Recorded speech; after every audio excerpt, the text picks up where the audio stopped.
لشکر جا چکے، یہ آپ سن چکے، حدیث بھی سنا چکا، تاریخ کا حوالہ بھی سنا چکا۔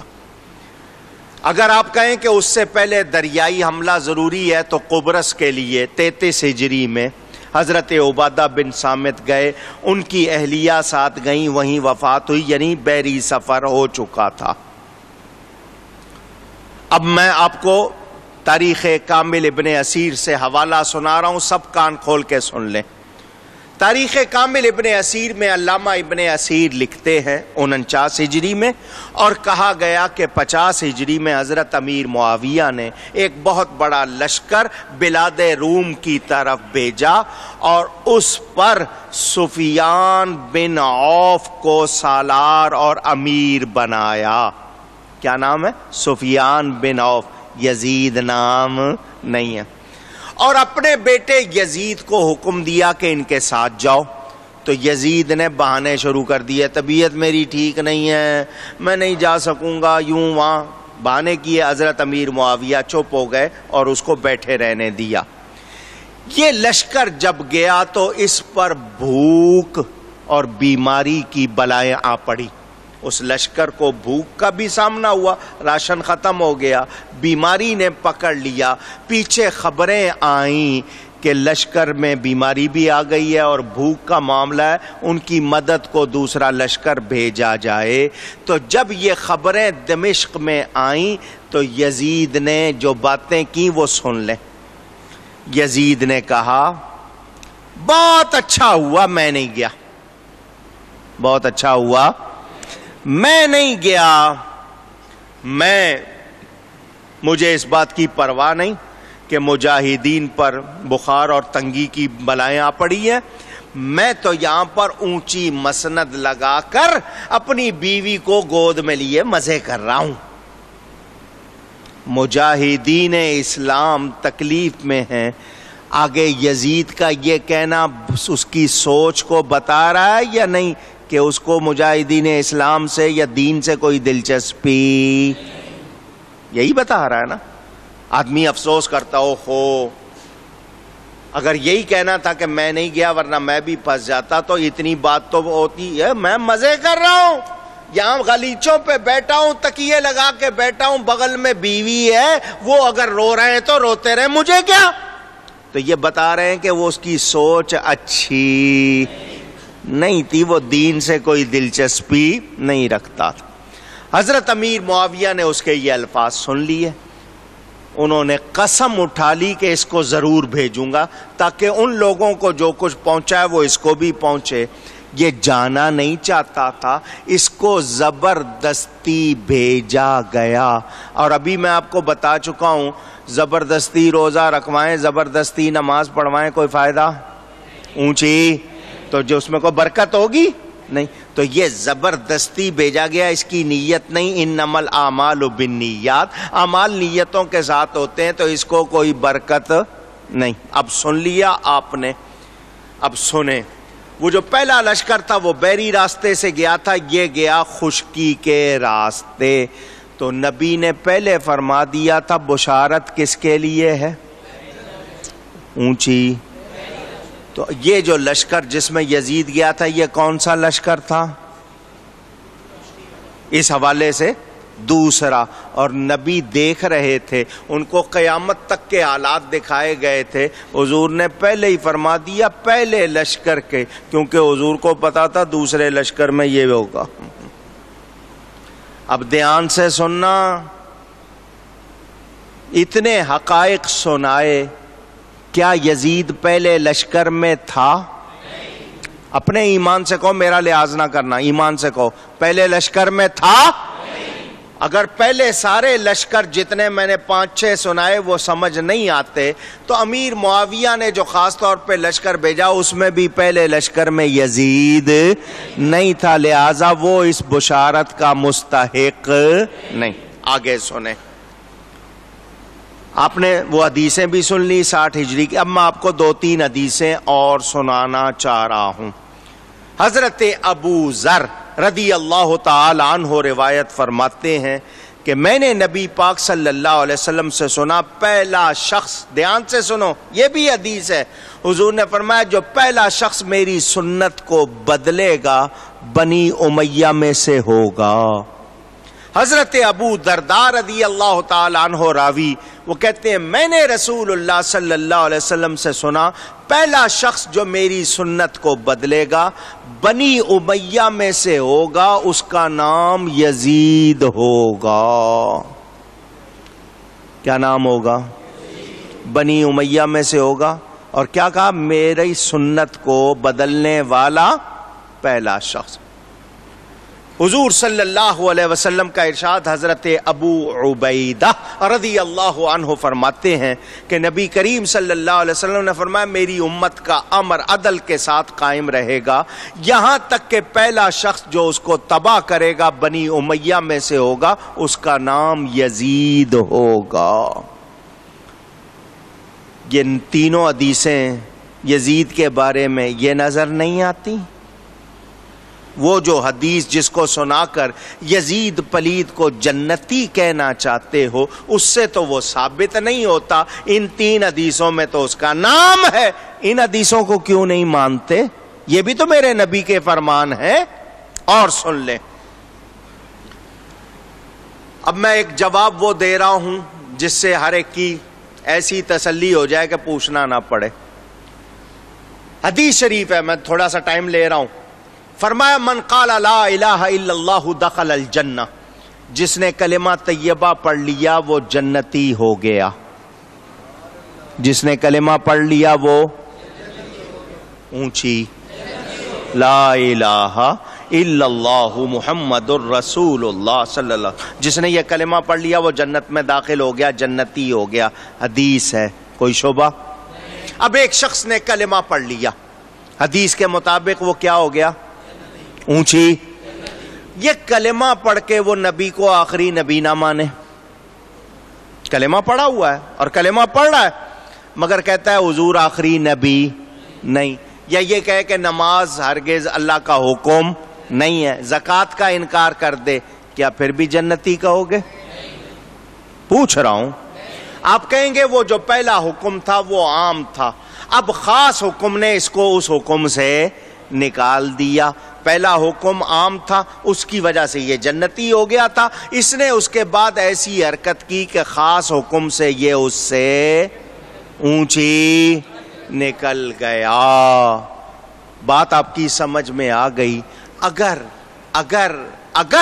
تم لوگوں کو ضد ہے اور تم زبردستی اس حدیث کے مطابق یزید پلید کو جنتی کہنا چاہتے ہو تو اس نے بعد میں کیا کام کیا ذرا وہ سن لو۔ پہلے تو امام حسین کا قتل، اس کا حکم یزید نے دیا۔ رسول زادیوں کے ساتھ کیا ہوا، آل رسول کو کس طرح کاٹا گیا، یہ کتنا بڑا جرم، اور جو کسی مسلمان کو جان بوجھ کر قتل کرے وہ کسی جنت کا مغفرت کا مستحق رہتا نہیں۔ قرآن میں بیان واضح ہے، مرتد ہو جائے، بے ایمان ہو جائے تو وہ جنت کا مستحق رہتا نہیں۔ پھر اس نے مدینہ منورہ پر حملہ کروایا، اس یزید نے مدینہ پر اونچی، اور مسلم شریف میں حدیث موجود، حضور فرماتے ہیں جو مدینے والوں کے ساتھ برائی کا ارادہ کرے یا مدینے والوں کو ڈرائے اس پر اللہ کی لعنت، نبیوں کی لعنت، فرشتوں کی لعنت، تمام لوگوں کی لعنت۔ حضور نے فرمایا کہ اس پر شدید عذاب وہ جہنم میں پگھلایا جائے گا جو مدینے والوں کے ساتھ برائی کا ارادہ کرے۔ اور حدیثیں موجود، حضور نے فرمایا میرے ایک بال کو جو تکلیف دے اس پر جنت حرام ہے، اس پر جنت حرام، اس پر اللہ کی لعنت۔ حدیثیں ہیں۔ تو جس نے نبی کے شہزادے کو کاٹا اس کو جنت میں بھیجنا چاہتے ہو؟ سنو، مدینہ منورہ پر اس کے لشکر نے اس کے حکم سے حملہ کیا، 700 صحابہ اور مدینہ کے افراد ملا کر 10,000 بڑے چھوٹوں کو قتل کیا۔ یزید نے حکم دیا جب تمہیں فتح مل جائے مدینہ 3 دن کے لیے تم پر حلال۔ یزید کے لشکر نے مسجد نبوی میں گھوڑے باندھے، ان گھوڑوں نے مسجد نبوی میں پیشاب اور لید کی۔ 3 دن مسجد نبوی میں اذان اور نماز نہیں ہوئی۔ مدینہ منورہ کے گھروں میں گھس کر اس یزیدی لشکر نے عورتوں کے ساتھ زیادتی کی۔ کیا اس کے بعد بھی اس کو جنتی کہنا چاہتے ہو؟ پھر اسی یزید پلید کے حکم سے مکہ مکرمہ پر حملہ ہوا، کعبے پر پتھر برسائے گئے۔ ایک وہ توپ کی طرح منجنیق ہوتی تھی، اس میں پتھر ڈال کے پھینکتے تھے، دور جا کے لگتا تھا۔ کعبے پر سنگ باری ہوئی، کعبے کا غلاف جلا، اس کی چھت جلی، اس کی عمارت گری۔ جس دن کعبے کی عمارت گری اسی دن یزید مرا۔ ان سارے کاموں کی بعد بھی اس کو جنتی کہنا چاہتے ہو؟ جو کہنا چاہتے ہیں میرا بیان سن لیں، جو کہنا چاہتے ہیں وہ میرا بیان سن لیں۔